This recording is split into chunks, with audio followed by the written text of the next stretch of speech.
Podcast Deddy Corbuzier di YouTube mendapat gunjingan publik setelah mengundang pasangan LGBT Ragil Mahardika. Banyak pihak menyoroti Deddy Corbuzier karena dinilai tidak memberikan edukasi baik. Bukannya mengundang ahli yang kredibel, Deddy Corbuzier justru dituding memberi panggung bahkan terkesan ikut mengkampanyekan LGBT. Derasnya gelombang protes terhadap Deddy Corbuzier menarik Menteri Koordinator Bidang Politik, Hukum, dan Keamanan Menko Polhukam, Mahfud MD untuk ikut menanggapi polemik yang terjadi. Berikut adalah pernyataan lengkap Bapak Mahfud MD yang diunggah di akun Instagram pribadinya @mohmahfudmd terkait permasalahan tersebut.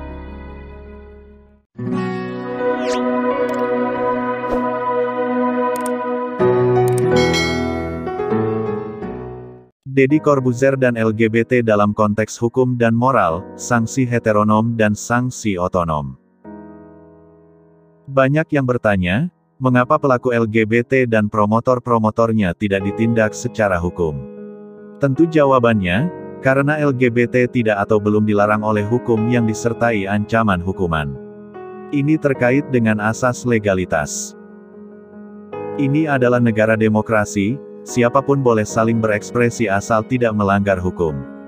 Kawan yang lain bertanya, di negara demokrasi pun harus ada sanksi bagi yang melanggar agama, moral, etika. Betul, tapi penjatuhan sanksi hukum harus berdasar hukum yang ada sebelum terjadinya perbuatan.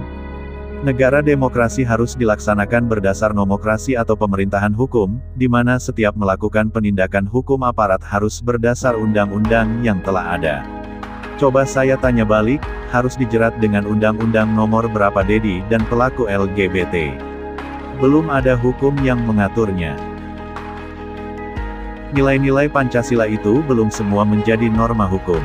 Nah, masalah LGBT dan penyiarannya itu tidak atau belum dilarang oleh hukum. Itu baru diatur dalam norma non-hukum karena kita negara yang berketuhanan yang Maha Esa. Jadi kasus Deddy Corbuzier dan LGBT itu sejauh ini belum ada kasus pelanggaran hukumnya.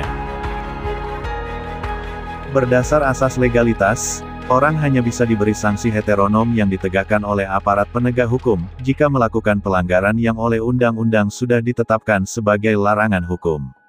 Apa yang begitu itu tak ada sanksinya? Ada, tapi sanksinya adalah sanksi otonom yang berupa derita batin, misalnya, karena dibully publik, dikucilkan, ditinggalkan penggemar, takut, malu, merasa berdosa, dan sebagainya. Itu semua adalah sanksi moral dan sosial.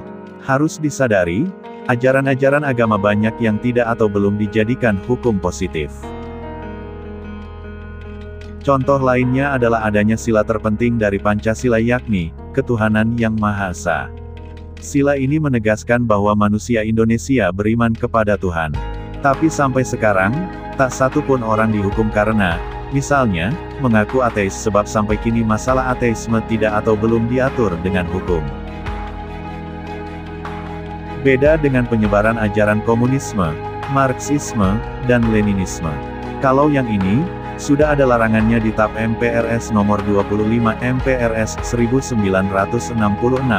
Pasal-pasal gangguan bagi keamanan negara dalam KUHP JO Undang-Undang Nomor 26 Tahun 1999, dan Undang-Undang Nomor 27 Tahun 1999. Contoh lainnya lagi ya masalah LGBT dan zina menurut agama. LGBT tak bisa dihukum karena belum ada hukum positif yang mengatur larangan dan ancaman hukumannya. Hubungan seks antara orang yang tidak dalam ikatan perkawinan dalam konteks hukum positif, belum tentu zina sebab konsep zina menurut agama berbeda dengan konsep zina menurut KUHP. Nah, kalau ingin ada hukuman untuk ini, silahkan perjuangkan ke DPR sebagaimana yang pernah saya sampaikan pada tahun 2017 saat terjadi pro kontra soal LGBT ini, agar rancangan KUHP kita yang sekarang sedang menunggu pengundangan bisa mengakomodasi hal-hal tersebut. Sekarang sedang dibahas di legislatif. Sebagai bagian dari proses ini, pemerintah sudah mengajukan konsep, tetapi DPR dan Civil Society Organization (CSO) juga belum bersepakat. Jangan pula menuding pemerintah untuk mengetokkan palu tentang itu. Palunya ada di gedung DPR.